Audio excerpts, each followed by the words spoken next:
You need to know this. Besides trying to elect one of their own, Mitt Romney, to the White House, the oligarchs have another trick up their sleeve this election. And that's to make sure that their state taxes never go up again and the loopholes that they have stay forever.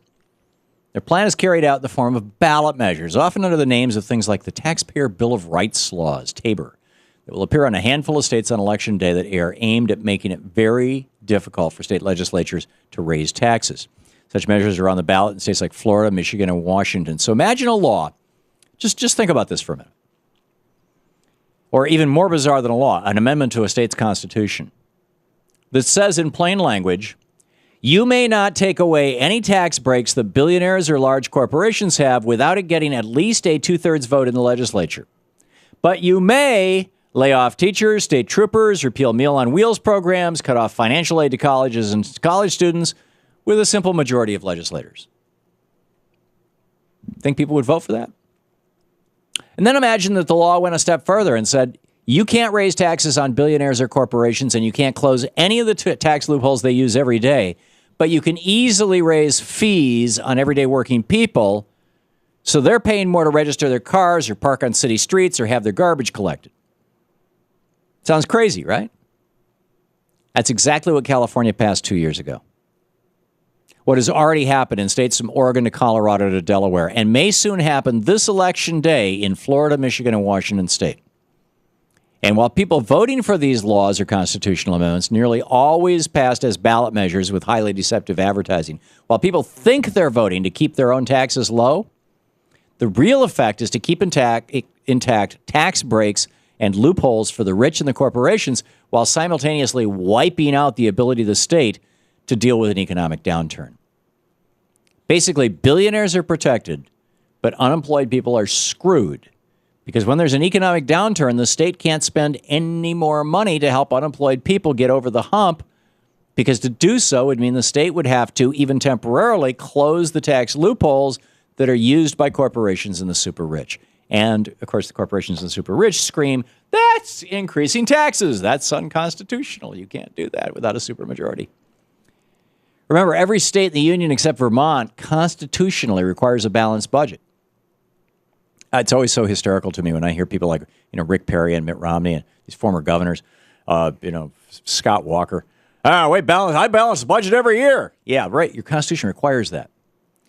So what do you do when the only way to balance your budget, when you have to increase spending because of a recession and people are on unemployment, and you got state unemployment funds, so you've got to increase spending. What do you do other than close tax loopholes on the rich or the corporations? Well, you can't do much other than cut services to everybody else. And given that the Republican Party has become wholly the party of the billionaires and the big corporations, they're never going to go along with Democrats on closing even $1 in tax loopholes for billionaires. According to the U.S. Department of Labor, when a state is handcuffed from raising taxes or cutting loopholes for the rich and corporations to help out unemployed people, that state can't respond to an economic downturn. And therefore, the downturn becomes an unemployment spiral. And if you look at the states where this has happened, where these laws have passed, state after state after state, that's exactly what's happened over the last 4 years. What's happening here is that billionaires and transnational corporations are sucking our states dry. The welfare they collect, rich people collect, people like Mitt Romney, the welfare that he collects in the form of his capital gains loophole, for example, among other things. I mean, there's actual cash payments that that our federal government makes to companies that are owned by Bain Capital that end up in Mitt Romney's paycheck too. The welfare that is collected in the form of special tax breaks and outright payments is more than twice all the money spent on welfare for poor people in the United States. And rich people want to keep it that way, which is why they push so hard for these so-called Taxpayer Bill of Rights laws to be in place to protect billionaire and corporate special interest taxpayers. If this was really just about taxes, these laws are totally unnecessary. I mean, you look at the last 30 years of money collected in the states. You compare the states with and without these laws. Basically, there's virtually no difference in the money funding the state, the total money coming in. So what difference does the law make? Well, it's pretty straightforward. In those states that protect giant tax loopholes for corporations and the rich with these Tabor laws, these Taxpayer Bill of Rights laws, what goes up to compensate for lower taxes are fees that are paid by average working people. For example, when Mitt Romney was governor of Massachusetts, in order to avoid cutting his own capital gains tax loophole that lets him, as a bankster, pay less than half the tax rate of doctors and lawyers in his state, Romney proposed a rather bizarre list that was compiled by Andrew Kaczynski over at BuzzFeed. A fee on the blind. Yes, you heard that right. Mitt Romney proposed, as governor of Massachusetts, a fee that only blind people would have to pay. He proposed a $100 fee on the mentally handicapped. Yes, seriously. He proposed, it got struck down by the legislature. The Democratic legislature, he likes to talk about how they all loved each other. Not so much. In fact, he issued over 700 vetoes while he was governor. In any case, he proposed a $400 fee on anyone who had become sick with tuberculosis. Oh, you got TB, $400.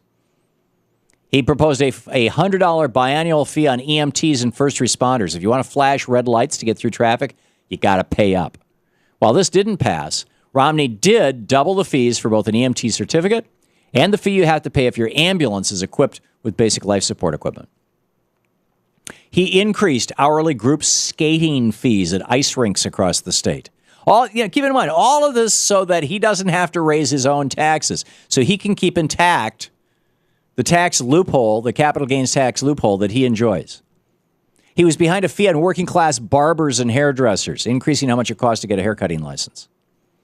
Romney also increased the licensing fees for nurses, plumbers, home inspectors, funeral directors, and auto mechanics. He doubled the fee for if you want to legally change your name. It's all about increasing fees on working people to protect tax loopholes for rich people like Mitt Romney. For a state with a supermajority requirement seeking to balance its budget, it is legislatively easier to repeal a Meals on Wheels program, lay off state troopers or kindergarten teachers, cut health care services for seniors, or cut college financial aid than to close a corporate tax loophole. That's the other scam being run in this election, and I just figured you should know about it. I mean, it really is pretty startling what's going on.